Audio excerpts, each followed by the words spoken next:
तरह से हम करवे पलट लेंगे।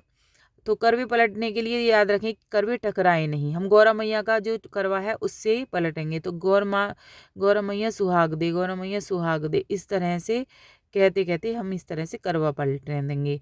तो 7 बार करवा जब हम पलट देंगे तो करवा, हमारा जो करवा है वो गौरा माता के करवे के पास पहुंच जाएगा और गौरा मैया का हमारे पास पहुंच जाएगा। अगर आप सहेलियों के साथ कर सकते हैं, सास के साथ करवा नहीं बदला जाता है, ना अपनी मम्मी के साथ बदला जाता है, तो आप अपनी सहेली के साथ बदल सकती हैं दौरानी जेठानी में। अगर वो भी नहीं है तो आप करवा माता से ही अपना करवा बदल सकती हैं।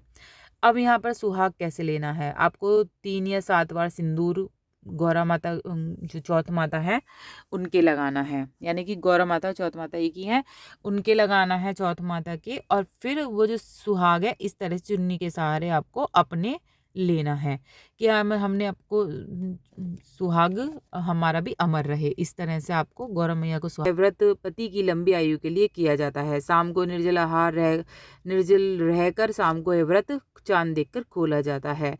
सबसे पहले आपको चौकी तैयार करनी है। चौकी बिल्कुल से अच्छे से पवित्र कर लीजिए, जगह को वहाँ पर गंगा जल से साफ कर लीजिए। आप कैलेंडर ले सकते हैं या फिर आप तस्वीर भी ले सकते हैं। कैलेंडर ये है कि आपको हर साल बदलना होता है और तस्वीर आप हर साल वही लगा सकती हैं। तो कैलेंडर को मैं आटे की मदद से यहाँ चिपका दूंगी।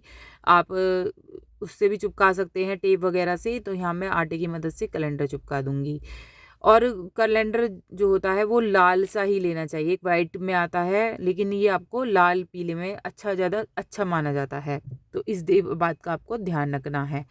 तो इस तरह से ले लिया। 16 श्रृंगार करने हैं आपको, बिल्कुल 16 श्रृंगार करके ही ये व्रत किया जाता है। इसकी पूजा आप सुबह को भी कर सकते हैं और शाम के समय भी कर सकते हैं। दोपहर में टाइम मिले दोपहर में भी कर सकते हैं, पर हमारे यहाँ ये शाम को होती है। जैसे आपके यहाँ होता है इस तरह से करिए। और जो कथा सुनी जाएगी वो आप दोपहर को सुन लीजिए। उसके बाद किसी किसी के चाय पी ली जाती है और किसी के बिल्कुल निर्जल रहा जाता है। तो कथा के बाद चाय अगर आप आपके पी लेते हैं तो आप कथा के बाद दोपहर में 2-3 बजे कथा करके चाय पी सकते हैं। तो यहाँ मैंने कलावे की माला तैयार कर ली है। कलावे की माला स्नान करा दिया है करवा चौथ माता को। कलावे की माला उस आटे की जो वो है, आटे से मंडे हुए आटे से चिपका दी हैं। इस तरह से ही माला बनाई जाती है। फिर हम क्या करेंगे, चावल लेंगे, चावल की डेरी बनानी है, उससे अष्टदल हमें बनाना है जिस पे हमें कलश स्थापित किया जाएगा। या तो आप दीप कलश स्थापित कर सकते हैं, जैसे मैं यहाँ दीप कलश स्थापित करने वाली हूँ। इसके अलावा आप नारियल का कलश स्थापित कर सकते हैं। अगर दीप कलश स्थापित नहीं करना चाह रहे हैं तो आप नारियल का स्थापित कर सकते हैं। तो यहाँ मैंने जल डाल दिया है, हल्दी की गांठ डाल दी, सुपारी डाल दी है, सिक्का डाल दिया है और यहाँ मैंने गंगा जल डाल दिया है। और जो आम के पत्ते की 7 या 9 की टहनी आती है वो आप ले सकते हैं। 5, 7 या 9 की आम के पत्तों की टहनी ले सकते हैं। इसे टीकना है।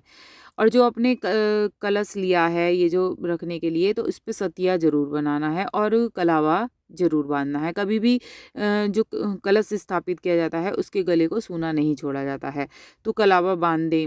और सारे जितने भी पत्ते हैं हमारे 7 या 9 के, मैंने यहाँ 9 पत्तों के लिए हैं तो 9 ही पत्ते मैंने यहाँ टीक दिए हैं, टीका लगा दिया है। तो यहाँ मैं जो दीप कलश स्थापित करूँगी तो यहाँ मैं चावलों के ऊपर दीपक रख के करूँगी। इसके अलावा अगर आप नारियल कलश स्थापित कर रहे हैं तो डायरेक्ट आप चुन्नी लपेट के, नारियल सादा नहीं रखा जाता है, चुन्नी लपेट के आप उसके ऊपर रख सकते हैं, आम के पत्ते के ऊपर। तो यहाँ मैंने दीप कलश स्थापित कर दिया है। अब यहाँ पर हम वो रख देंगे, करवे रखेंगे। करवे के लिए हम सबसे पहले क्या करेंगे, गेहूं की डेरी लगा देंगे। थोड़े थोड़े गेहूं करके दोनों तरफ आपको डेरी लगानी है। एक करवा तो रखा जाएगा आपका जिससे आप जल चढ़ाएंगी। दूसरा करवा रखा जाएगा हमारी गौरा मैया के नाम का। आप गौर मैया बना सकती हैं, उनसे भी बदल सकती हैं, या फिर आप जैसे कि आपकी सहेली हैं उनके साथ बदल सकती हैं। बहुत से लोगों के ये करवा नहीं बदला जाता है। तो आप अगर नहीं बदला जाता है तो कोई बात नहीं, आप ना ही बदलें। इस तरह से मैं सभी विधि दिखाऊंगी। और मैंने पहले भी बताया है कि आप जितने भी कलश ले रहे हैं या पूजा पाठ के ले रहे हैं उन्हें आपको सतिया काटना है। तो यहाँ मैंने दोनों ही उस पर सतिये काट लिए हैं और दोनों के ही कलावे लगा दिए हैं।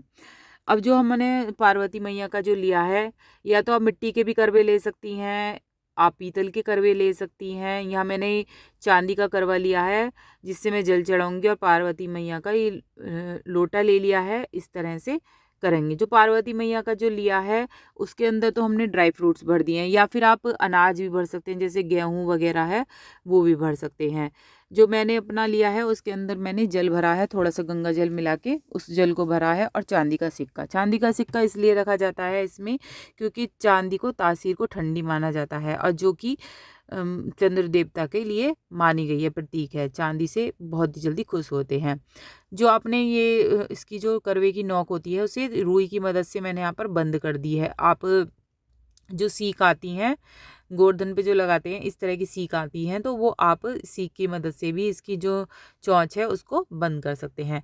गौरा मैया की जो मैंने तस्वीर लगाई है उस पर चुनरी नहीं उड़ा सकते हैं। अगर आपके पास तस्वीर है तो आप डायरेक्ट चुन्नी उड़ा दीजिए, अगर नहीं है तस्वीर आपके पास तो आप इस तरह से नीचे ही रख दीजिए। उड़ाने के उस पर हल्का सा नेक करके आप नीचे रख दीजिए। यहाँ मैं दो सबके बिंदी लगा रही हूँ, जितनी भी सभी देवी देवता हैं कैलेंडर पे बनने हैं। सभी देवी देवता हैं हमारे, गणेश जी, लक्ष्मी जी, पार्वती, गौरा मैया, सूरज, चंदा, जितने भी सभी देवी देवता हैं उन सबको आपको बिंदी लगानी है। जो दीप कलश स्थापित करा है उस पर भी बिंदी लगानी है। सबको फूल चढ़ाने हैं।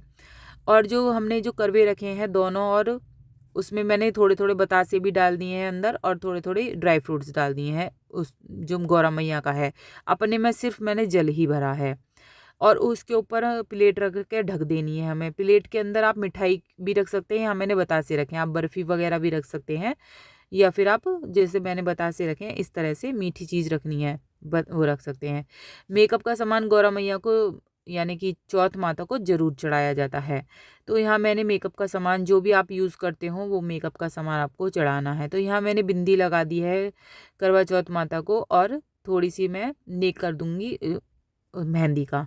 इस तरह से करवा चौथ माता को श्रृंगार की सामग्री हमें चढ़ा लेनी है। अब हमें प्रसाद में आप जो पूड़े बनाते हैं, मान लो जो बायने में पूड़ी बनाएंगे आप वो भी ले सकते हैं। कुछ भी नहीं है तो आप बतासे ले सकते हैं, या फिर आपके पास बर्फ़ी है, मिठाई है तो आप प्रसाद में वो भी रख सकते हैं। तो यहाँ मैंने बतासे रख दिए हैं। सास के लिए जो होती है साड़ी निकाली जाती है मेकअप के सामान के साथ, और मैंने बायने में पैसे रख दिए हैं, श्रृंगार का सामान रख दिया है, साड़ी रख दी है। इसके अलावा आप जो बायना देंगी उसमें वो जो जो भी आपकी सास को पसंद है, मिठाई का डिब्बा भी रख सकते हैं, या फिर आप जो वो बनाते हैं गुलगुले जो बनते हैं वो भी आप दे सकती हैं। 7 की संख्या में या 11 की संख्या में इस तरह से ये गुलगुले दिए जाते हैं। तो यहाँ मैंने फलों का भी भोग लगा दिया है। चौथ माता को यहाँ फलों का भोग लगाएं। अब कहानी सुनने के लिए इस तरह से हमने गेहूँ लिए हैं, और हम कहानी सुनेंगे।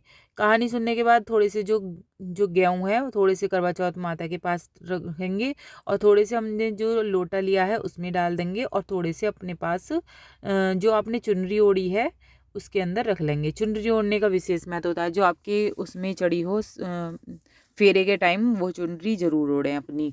ये हमारे सौभाग्य की निशानी होती है। चाहे आप कपड़े कैसे भी पहने, अपनी चुन्नी ज़रूर अपने साथ रखनी है।